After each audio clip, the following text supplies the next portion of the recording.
ibu-ibu, bapak-bapak, anak-anak, orang-orang muda, Luce dan teman-temannya yang mengingatkan kita akan siarah yang menempuh badai, siarah yang tidak gampang, siarah yang sulit. Kenapa badai? Karena ada banyak gangguan. Kenapa siarah kita tidak mudah? Karena kita selalu terikat dengan daging kita, terikat dengan nafsu kita, terikat dengan keduniawian kita. Nah, inilah hambatan-hambatan yang menghalangi kita bisa sampai ke tujuan kita. Mari ibu bapak, saya ajak kita bersama-sama coba menelusuri siapakah Yoakim dan Ana yang kita peringati pada hari ini. Dari kitab suci kita tahu bahwa Yoakim dan Ana adalah orang tua dari Bunda Maria. Tetapi lebih jauh daripada itu adalah Yoakim dan Ana termasuk sisa Israel yang mengalami masa pembuangan di Babilonia. Ketika Israel hancur lebur dan mereka ditawan oleh Raja Nebukadnezar di Babilonia, Yoakim dan Ana adalah termasuk orang-orang itu. Setelah pemerintahan di Persia itu berubah, artinya kerajaan Persia mengalahkan kerajaan dari Nebukadnezar, datanglah seorang raja yang baik, Cyrus Koresi namanya. Nah, pada waktu itulah Cyrus Koresi ini dipakai oleh Tuhan untuk mengizinkan orang-orang Yahudi boleh kembali ke tanah airnya. Nah, ibu bapak, orang-orang Yahudi pada waktu itu mereka sangat bersukacita ketika mereka mendengar berita itu dari Cyrus Koresi itu, karena dia adalah raja kafir. Jadi mestinya dia harus melanjutkan kebijaksanaan dari Raja Nebukadnezar. Orang Yahudi tidak boleh diizinkan pulang ke tanah airnya. Tetapi Tuhan memakai Koresi untuk memerintahkan satu maklumat bahwa orang-orang Yahudi boleh pulang ke negaranya. Nah, ibu bapak, tetapi mereka ditawan di Babilonia dalam jangka waktu yang cukup lama. Karena itu ada orang-orang Yahudi di Babilonia yang sudah kerja. Mereka sudah jadi pegawai. Mereka ada yang menjadi bupati. Mereka yang ada menjadi pejabat di negara, di kerajaan itu. Maka pada waktu Kores memberi perintah untuk pulang, ada yang tidak mau pulang. Mereka tetap tinggal di sana, tetap tinggal di Persia itu, yang sekarang ini kita tahu dengan nama Iran. Mereka tetap tinggal di sana. Hanya sedikit saja yang pulang ke tanah suci, ke Palestina, ke Israel, dan salah satu dari sisa yang sedikit itu adalah Yoakim dan Ana. Nah, ibu bapak, siapa itu sisa Israel? Sisa Israel adalah orang-orang miskin di mata Tuhan. Orang-orang miskin ini, sisa Israel ini adalah orang-orang yang hanya tergantung pada Allah. Karena Allah menjanjikan kebahagiaan, Allah menjanjikan kelepasan dari belenggu-belenggu tahanan, Allah menjanjikan kemerdekaan, Allah menjanjikan pembebasan. Nah, sisa Israel adalah orang-orang yang amat tergantung. Bagaimanapun situasi saya pegang teguh pada janji Allah bahwa akan terjadi pembebasan, akan terjadi pelepasan, akan terjadi kemerdekaan, akan terjadi penyembuhan. Nah, ibu bapak, saudara-saudari, jadi kita bisa bayangkan mereka sangat percaya bahwa apa yang Allah janjikan dia akan tepati.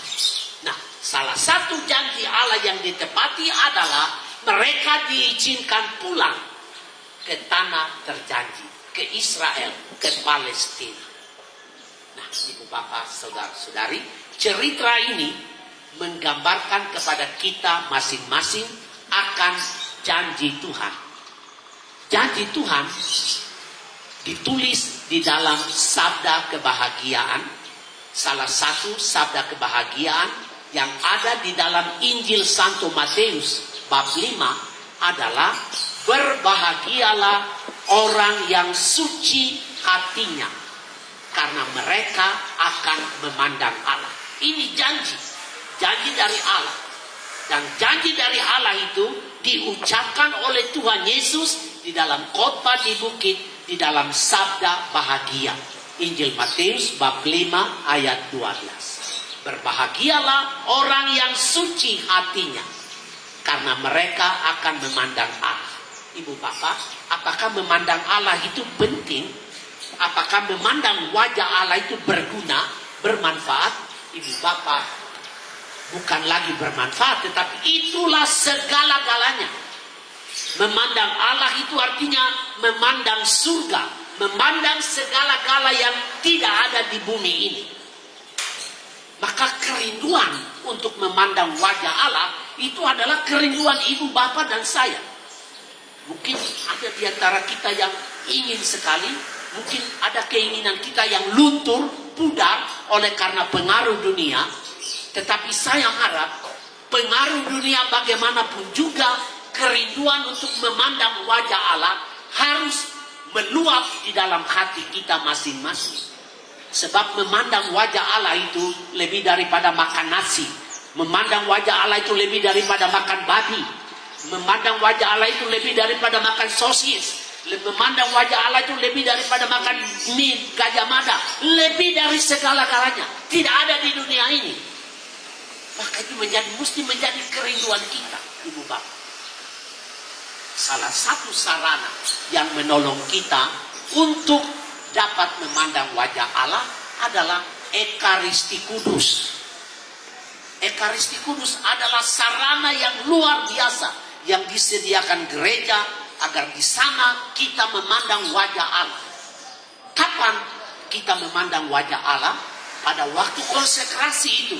Ibu bapak mendengar sabda dari Yesus yang diwartakan oleh pastor.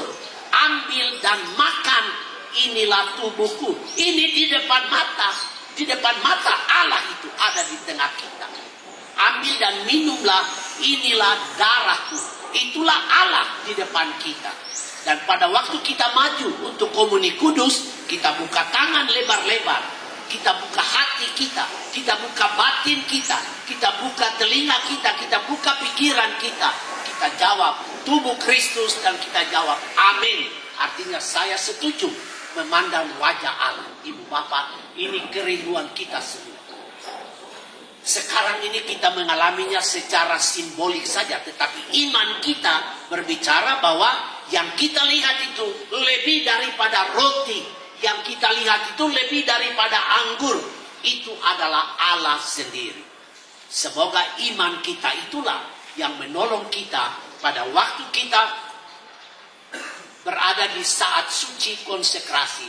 Pada saat kita menyambut komuni kudus, iman kita menolong kita untuk memandang wajah Allah pada waktu itu.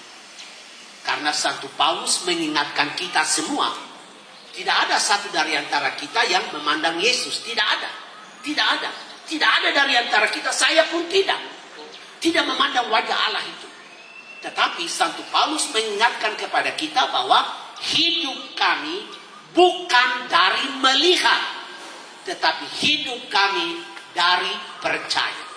Percaya itulah, iman itulah yang membuat ibu bapak dan saya dapat memandang wajah Allah pada saat kita konsekrasi, pada saat kita menyambut tubuh Tuhan. Kita datang di sana tanpa iman di hati, kita hanya sambut roti biasa sama dengan bakpao. Kalau kita tidak punya iman, pada waktu kita maju terima hosti itu sama dengan kita makan roti biasa saja, tidak ada artinya. Iman kitalah yang membuat kita mengaku, saya terima Allah di dalam hati saya. Saya terima Yesus di dalam rumah jiwa saya. Iman itu yang membuat kita memandang wajah Allah.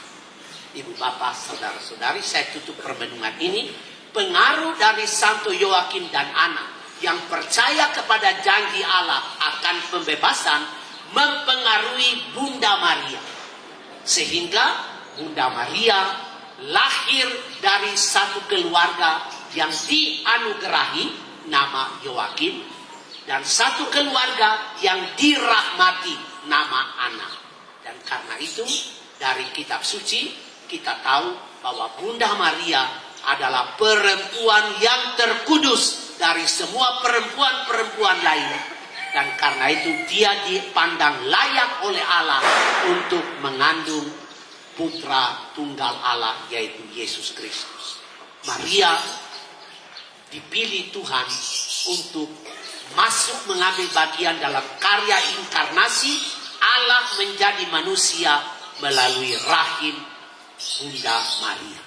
Semoga kita juga oleh karena hidup kudus dan dipengaruhi dengan teguh oleh iman kita yang bernyala-nyala, kita pun dapat menjadi orang yang luar biasa, berada di dalam tahun rahmat, berada di dalam tahun keselamatan, dan setiap hari kita menemukan saat keselamatan itu, saat rahmat itu di dalam rumah kita, di dalam keluarga kita, di tempat di mana kita kerja, di bengkel kita, di toko kita, di perusahaan kita, di kantor kita. Di sana kita berjumpa dengan Allah yang hadir untuk menyatakan belas kasih-Nya kepada kita oleh karena iman kita dan oleh karena perjuangan kita menjadi kudus.